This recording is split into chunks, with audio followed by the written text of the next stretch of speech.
wanted to share today some thoughts concerning Pentecost and post-Pentecost. Many people that I've been speaking to have this idea that we're going to see the same kind of manifestations that took place in Pentecost on the day of Pentecost in the book of Acts, in the upper room.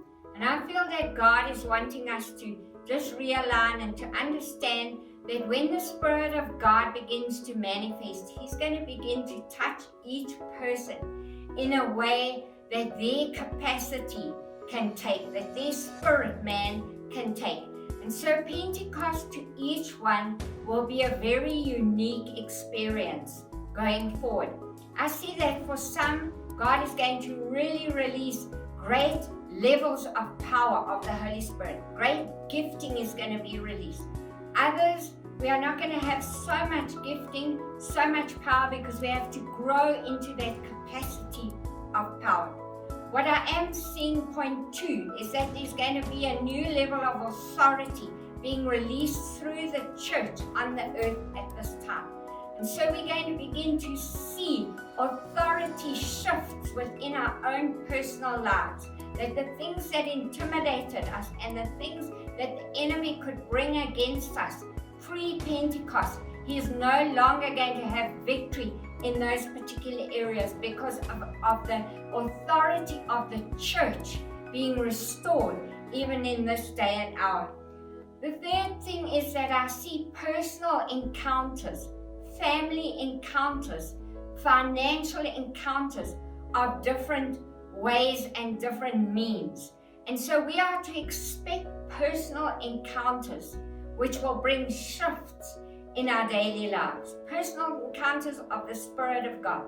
The fourth thing that God is showing me is that there will be signs in the heavens. There will be signs in the sky, and there will be signs on the earth.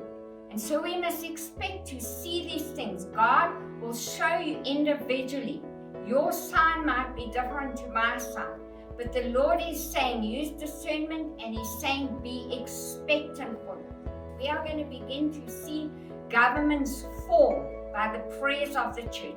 We are going to begin to see His righteous governance be released through the church on the earth in these last days. Governance in local churches is going to begin to change. Why? Because God is restoring apostle and prophet, and He's setting them in place over this Pentecost. Pentecost is about a new era being released in terms of the church and in terms of the earth.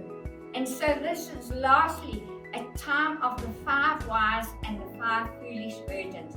We are going to begin to see the manifestation of these wise virgins on the earth. The sons of God are going to begin to arise. And so you'll be wondering, well, why are people so dead? Why are church folk not responding? It's because they haven't prepared properly, and because it's the day of Pentecost where the 5 wise and the 5 foolish are being separated. So these are just a few thoughts that I feel that the Lord wants to share with us as the church. And the main thing is that you are to be expectant for your own personal encounter. You are to be expectant for your church. You are to be expectant for your family. You are to be expectant for your children and to encourage your children. So bless you. We are going to see signs and wonders, great signs and wonders going forward as the day of Pentecost is released and as the Spirit of God is released to bring a new order on the earth. God bless you.